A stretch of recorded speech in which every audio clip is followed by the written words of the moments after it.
Halo guys, masih bersama Mimin lagi di sini. Oke, kita akan lanjut ke ceritanya. Sebelum itu jangan lupa like, comment, and subscribe. Oke, kita lanjut ke cerita. Keningnya Zidan mengkerut saat melihat ada bunga di pusara ibunya. Ia melihat ke sana kemari, melihat keadaan sekitar. Tak ada orang lagi di area pemakaman selain dirinya. Lalu dia teringat Zen yang baru saja masuk ke dalam area pemakaman. Zidan menggeleng. Tak mungkin bahwa Zen yang menaruh bunga di pusara ibu mereka. Tak ingin ambil pusing, Zidan pun berjongkok dan menaruh buket bunga yang dibawanya. Kita berganti ke tempat berbeda. Setelah pulang dari pemakaman, Zen kembali menjalankan mobilnya menuju ke apartemennya. Rasanya ia ingin segera melihat dia karena takut istrinya akan berbuat nekat kembali. Sedangkan Gia membuka matanya. Ia mengerjap-ngerjap. Rupanya setelah ia puas menangis, ia tertidur tanpa sadar. Ia bangkit dari berbaringnya.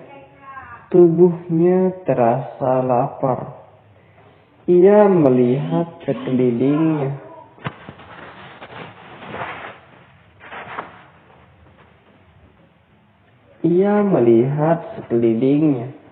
Kamar yang ditempatinya begitu indah dan luas.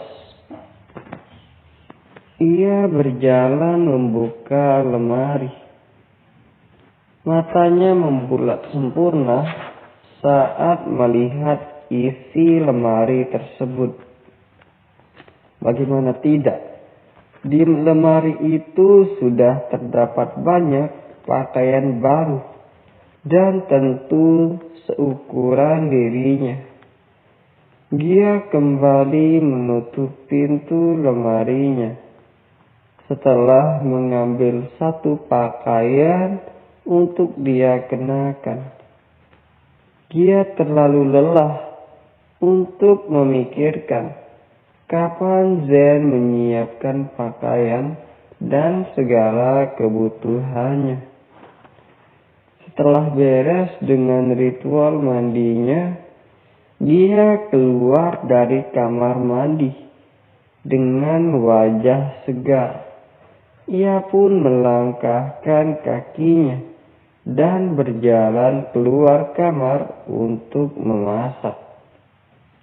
Perutnya sangat lapar. Ia akan membuat sesuatu di dapur. Dia membuka kulkas milik Zen. Isinya sangat penuh dan komplit. Tapi tak ada yang membuat dia tertarik. Ia hanya mengambil telur dan membuat omelet. Saat Gia sudah selesai, ia membawa omelet yang baru saja dimasaknya ke meja makan. Berbarengan itu pula, Zen masuk ke dalam apartemennya.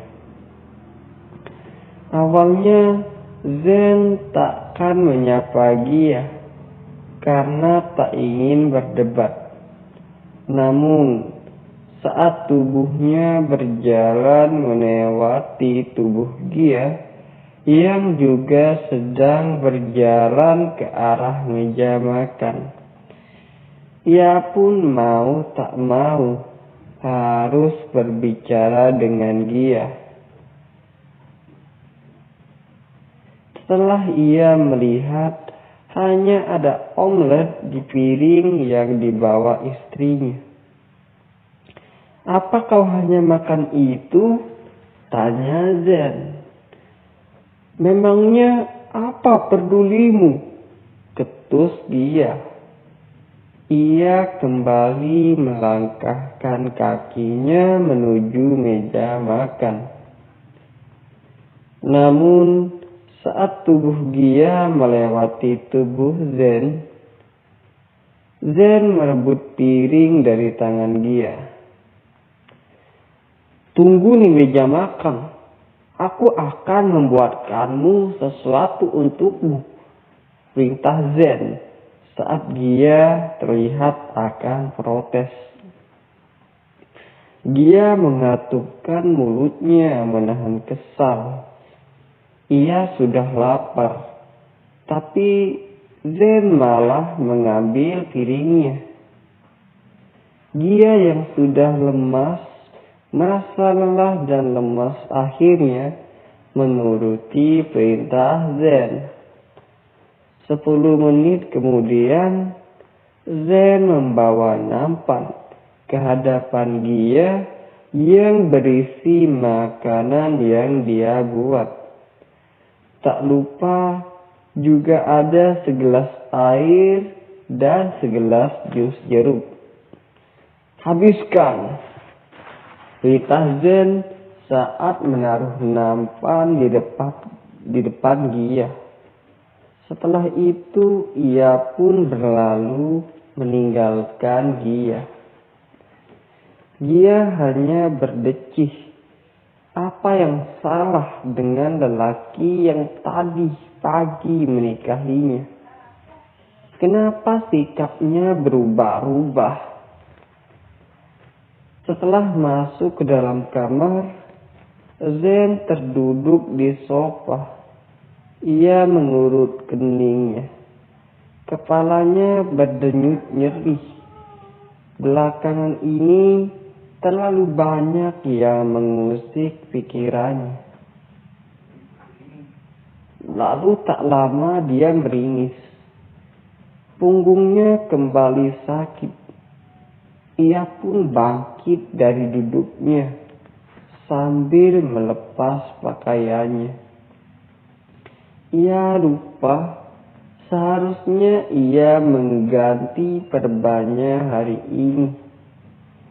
Ia pun mengambil kotak obat untuk mengganti perban.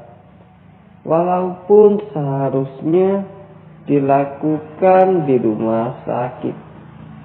Tapi Zen terlalu lelah untuk pergi ke rumah sakit. Sekarang hingga ia memutuskan untuk menggantinya sendiri. Walaupun susah. Benar saja, ia sangat susah akan membersihkan lukanya dengan kapas. Beberapa kali Zen mencoba, ia tetap tak bisa. Tiba-tiba ada tangan yang mengambil kapas dari tangan Zen. Dan dialah yang mengambilnya. Tanpa diminta, dia langsung berjalan ke belakang punggung Zen dan langsung membersihkan luka Zen. Sedangkan Zen hanya diam terpaku. Kita berganti ke tempat yang berbeda. Setelah sekian lama berada di makam sang ibu, Zidan pun memutuskan untuk pulang. Saat dia akan keluar dari area pemakaman, berbarengan itu juga, Josh masuk ke dalam area pemakaman sambil membawa buket bunga untuk kakaknya. Oke guys, cukup sekian dulu dari Mimin. Jangan lupa like, comment, and subscribe. Saya Mimin. Bye-bye.